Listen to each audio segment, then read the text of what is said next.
Hello friend, आपका स्वागत है मेरे यूट्यूब चैनल जिसका नाम है रामानंदी क्लासेस। आज हम सी टेट और यूपी टेट कुछ सीडीपी के कुछ क्वेश्चन पर डिस्कशन करेंगे और ये भी देखेंगे कि हर साल किस तरह के क्वेश्चन पूछे जाते हैं। Now my first question is कि children can be effective engage in a EVS learning thought, कि बच्चा पर्यावरण अध्ययन सीखने में किस तरह से प्रभावी तरीके से वो जुड़ सकता है। नैरेटिव्स यानी वृत्तांत के साथ, स्टोरीज कहानियों के साथ, या शिक्षक के द्वारा अवधारणाओं के प्रभावशाली व्याख्या के जरिए, या फिर वो बच्चा शिक्षक के द्वारा अवधारणा को प्रभावशाली प्रदर्शन के द्वारा वो जोड़ा जा सकता है।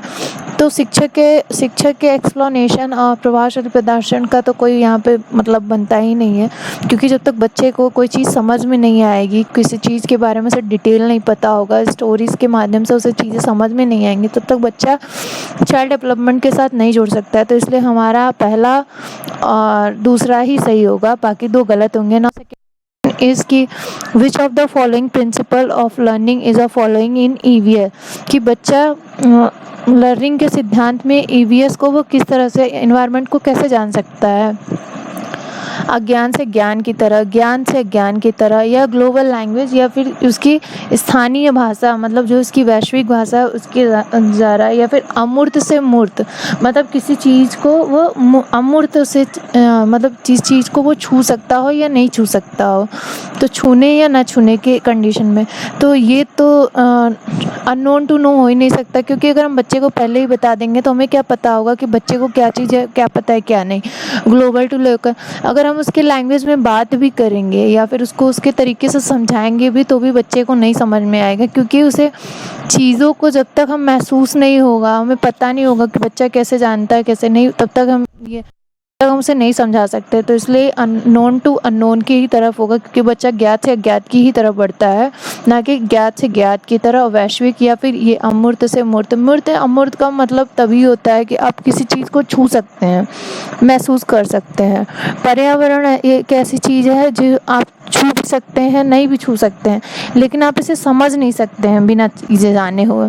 नाउ चाइल्ड सेंटर पेडागोलॉजी प्रमोट करता है, बाल केंद्रित शिक्षा जो है वो किस चीज़ को प्रमोट करता है। सीधा मतलब इसका ये है कि रटने से या फिर बच्चे के कैटेगरीज को स्टूडेंट बेस मतलब उसकी क्षमताओं के आधार पे, या फिर उसे अंकन दे देना कि ये बच्चा अच्छा है, ये बच्चा खराब है।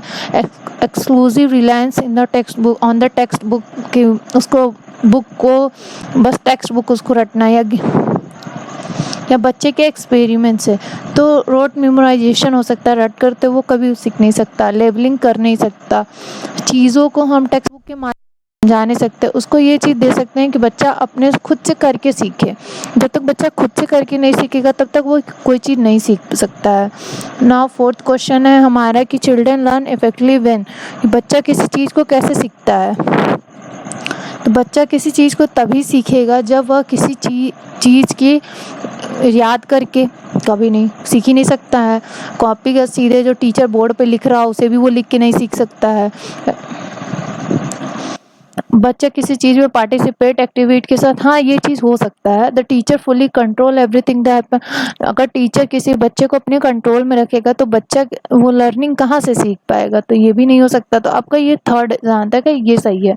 अ टीचर शुड बी, एक टीचर को क्या चाहिए कि promote student belonging to certain culture, बच्चे को प्रमोट करे कि वो जहाँ से आया उस कल्चर को देखे, फिर इग्नोर करे, उसके कल्चर को इग्नोर करे, उसके डाइवर्सिटी को उसको डाइवर्स करे, उसको मतलब उस चीज़ से हटाए कि नहीं ठीक है।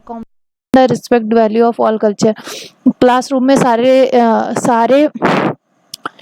में सारे कल्चर का मतलब कि कोई बच्चा है, कोई भाषा सीख के आया है, वो हिंदी सीख के आया है, इंग्लिश की क्लास चल रही है, तो वो उसे चीज़ क्या समझ में आएंगे। कंपैरिजन अमंग द स्टूडेंट, बच्चों के साथ कंपैरिजन करके, तो ये चीज़ नहीं हो सकता है। आप किसी चीज़ बच्चे को तभी आप चीज़ें समझा सकते हैं जब आप उसके कल्चर को बिलोंग कर जब चीज़ों को समझेंगे, तभी आप उसको उसके लैंग्वेज में समझा सकते हैं।